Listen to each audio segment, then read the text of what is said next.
Coach à domicile, le conseil bien-être de nos experts. Bonjour, je m'appelle Sébastien Roussia, je suis l'auteur de Comment devenir aussi sage qu'un Chinois aux éditions L'Iconoclaste. Aujourd'hui, je voudrais parler avec vous de comment survivre au travail avec des méthodes inspirées de la philosophie chinoise. Tout d'abord, il faut savoir qu'une journée de travail en Chine commence à la maison. Au cours d'une grande préparation, le lever et le petit déjeuner qui durent assez longtemps, c'est-à-dire qu'on s'y prend vraiment en avance pour ne pas être en retard et courir partout, et donc ça permet de rester calme. Et une fois qu'on sort de sa maison, on prend son vélo ou le métro, et là commence une journée de travail trépidante en Chine. Donc pour survivre à cette journée de travail, notamment le stress des transports, dans une ville de 23 millions d'habitants comme Pékin, la première chose, c'est de garder son calme et d'éviter de s'énerver contre les gens qui sont autour de soi. Et souvent, ce qu'on fait, c'est qu'on évite d'avoir trop d'interactions avec pour pouvoir justement éviter tout conflit avec les autres personnes.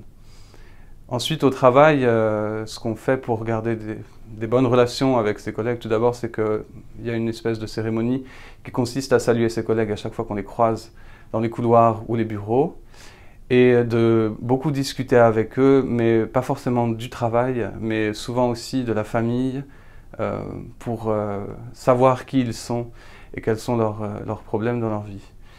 Après, d'une façon plus, on va dire, stratégique, pour mener un projet à bien en Chine, il faut savoir que souvent, on utilise plus ou moins la pensée de Sun Tzu qui est tirée de l'art de la guerre, c'est-à-dire que la meilleure armée est celle qui vainc sans se battre. Donc souvent, on ne va pas aller défendre ses projets bec et ongles, mais justement, on va essayer de travailler dans la durée pour suggérer aux chefs ou bien aux personnes qui décident que le projet est intéressant et a une valeur. Mais on n'a pas besoin de faire une démonstration ou un plaidoyer pour ces projets. En général, justement, si on le fait, ça ne marche pas.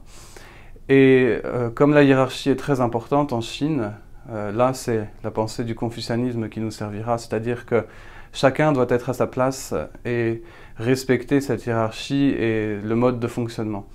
Parce que si on essaye d'outrepasser les niveaux, les échelons hiérarchiques, là on est sûr de rentrer dans un mur. Et donc la meilleure façon de travailler en Chine, c'est de justement ne pas outrepasser cela et de suivre la voie qui est indiquée. Alors quand on a ensuite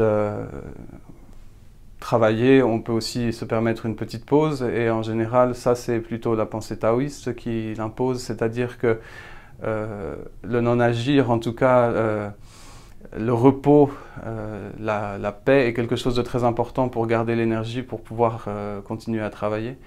Et donc régulièrement, on peut prendre une tasse de thé, ou bien aller discuter avec ses collègues, ou bien juste s'asseoir dans un coin, ou bien carrément s'allonger et faire une sieste comme le font beaucoup de Chinois au travail. Quand on rentre à la maison, là, on sort de la représentation lorsque l'on est à l'extérieur de la maison, parce qu'en Chine, la relation extérieur-intérieur est extrêmement importante. On appelle l'extérieur le wai et l'intérieur le nei. Et donc quand on passe du wai au nei, c'est-à-dire que quand on rentre chez soi, on enlève ses chaussures, on enlève son costume, on pose ses affaires de travail et on arrête d'en parler. Et donc à la maison, en général, on parle très peu du travail pour justement bien marquer la différence entre le monde extérieur qui, dans les bâtiments chinois, est symbolisé par une cour et une porte. Maintenant, ce n'est plus le cas puisque les gens habitent dans des appartements, mais on a toujours cette notion de le travail reste à la porte de la maison. Et quand on est chez soi, on se recentre sur soi-même, sur sa famille, pour ensuite bien préparer la journée du lendemain.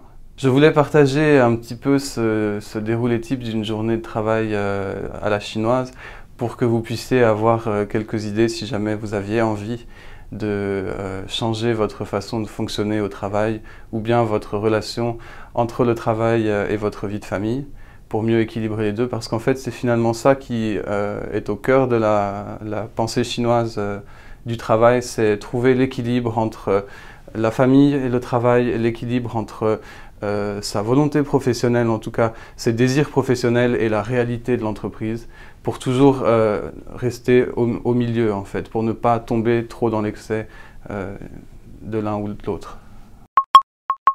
À bientôt sur le HuffPost.